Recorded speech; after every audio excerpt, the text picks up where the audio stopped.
Dynamic components are the big new feature in SketchUp 7. You can use them in both the free and pro versions of SketchUp, but you need the pro version if you want to author new dynamic components. Dynamic components are represented here in the Components window by this symbol. It's like a little green triangle and two squares.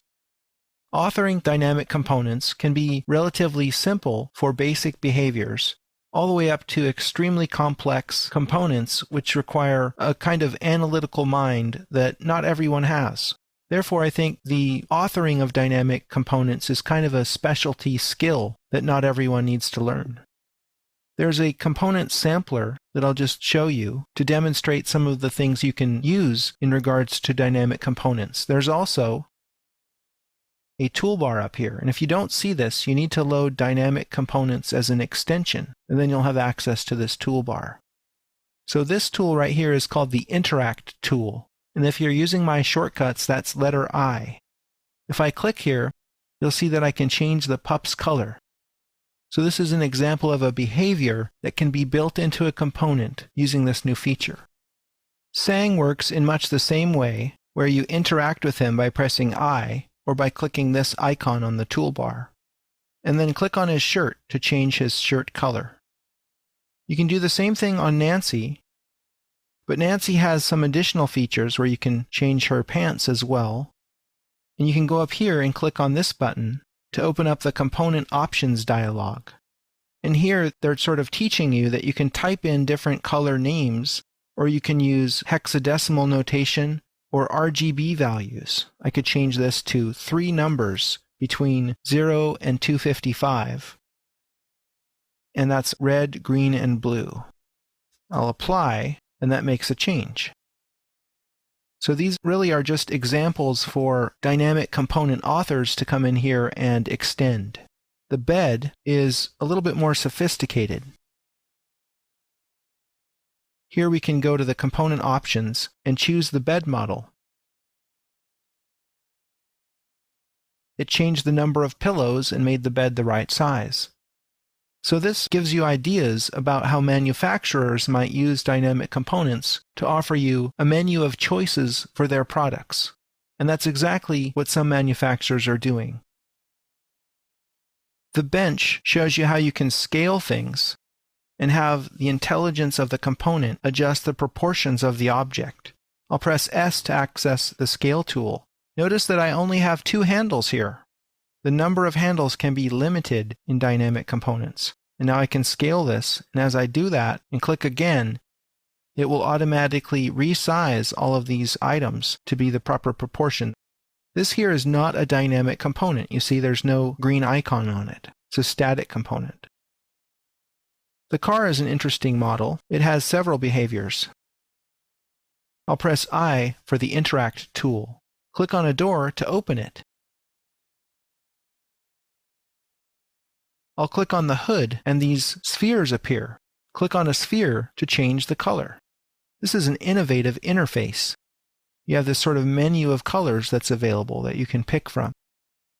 The couch is another example of a scalable component, and this works in 2 ways. You can scale it with the Scale tool, or you can use component options to set in a width. The door is an interesting model, but it requires that we make a wall to put it in. Let me just select everything and get rid of it. I'll make a wall, pull it up, turn off the axes, and let's go ahead and put this door in. It actually cuts through, but you wouldn't know it because the wall has thickness. I have to delete this to see that. But if I press I to interact with the door, I can make it open. And this has tremendous potential for walkthroughs, where you can click on things to open them. It's also useful for cabinets, to have doors open or drawers slide when you click on them. The fence model is actually really sophisticated underneath the hood. Very difficult to program this one.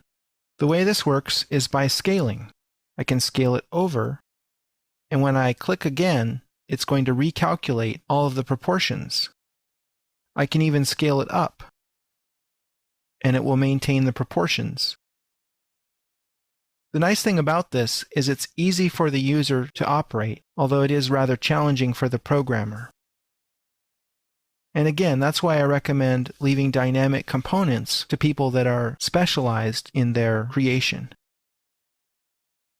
The floor framing is also another kind of intelligent object, where when you scale it, it will automatically reposition the joists and blocking as needed.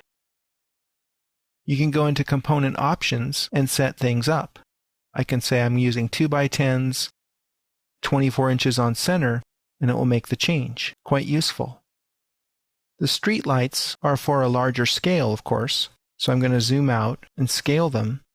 And not only do they add additional street lights, but they recolor each flag.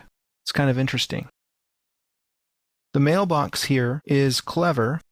It allows you to open the doors by clicking on them. You can also change the color of the mailbox. So there's really a lot of complexity that can be built into these types of components. The stairs are nice because they allow you to create a stair based on what you normally think of, the rise and run. I can go over here in component options and set in my numbers. Let's say we want to have a run of 14 inches to have a little bit more of a comfortable stair.